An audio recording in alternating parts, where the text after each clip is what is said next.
Adam and Eve in the garden, the danger of disobedience in the beginning. Everything was perfect. The sun rose gently, the rivers sang softly, and the air was filled with peace. In the middle of this beautiful world stood a garden so wonderful that even the angels looked at it with awe. It was called the Garden of Eden. In that garden lived the first man and woman, Adam and Eve. God himself placed them there. He walked with them in the cool of the evening, spoke with them like a father, and gave them everything they could ever need. No hunger, no pain, no fear, only joy, love, and peace. Every fruit in the garden was theirs to enjoy: sweet mangoes, golden bananas, ripe grapes, juicy pomegranates. The trees danced with color and life. But in the middle of the garden stood one special tree, the tree of the knowledge of good and evil. God said to them, "You may eat from every tree, except this one.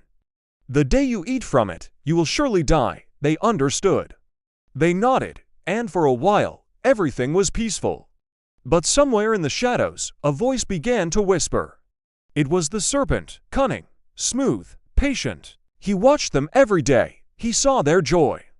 But envy burned inside him. He wanted them to fall just as he once had. One afternoon, while Eve walked through the garden alone, the serpent slid out from behind a tree.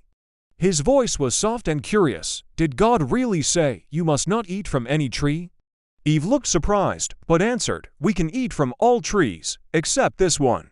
If we touch it or eat from it, we will die." The serpent smiled, his eyes sharp as fire. "You will not die," he whispered. "If you eat from it, your eyes will open. You will be like God, knowing good and evil." Eve looked at the fruit. It was beautiful, bright, tempting. Her heart began to race. She could almost hear two voices inside her, one saying, "Don't do it," and the other saying, "Just one bite. What harm could it do?" Then, slowly, she reached out her hand. The world seemed to stop. Even the wind grew still. She plucked the fruit and took a bite. The taste was sweet, but something deep inside her shifted. She turned and gave some to Adam, and he ate it too. The moment they swallowed, everything changed. Their hearts filled with fear. They looked at each other and felt something they had never felt before: shame. They saw they were naked, and they hid among the trees, trembling. Then, as the sun began to set, they heard the voice of God walking in the garden. "Adam, where are you?" His voice was gentle, yet filled with sorrow. Adam tried to speak, but his voice shook. "We heard you coming, and we hid, because we were afraid." God's heart broke. "Who told you that you were naked? Did you eat from the tree I commanded you not to?" Adam blamed Eve. Eve blamed the serpent, but the truth stood there, heavy and cold. God looked at them with tears of love and pain. "You have disobeyed me," he said softly. "Now, sorrow will fill the earth. You will work hard for food, and pain will touch your lives. You cannot stay in the garden anymore." The gate of Eden closed behind them.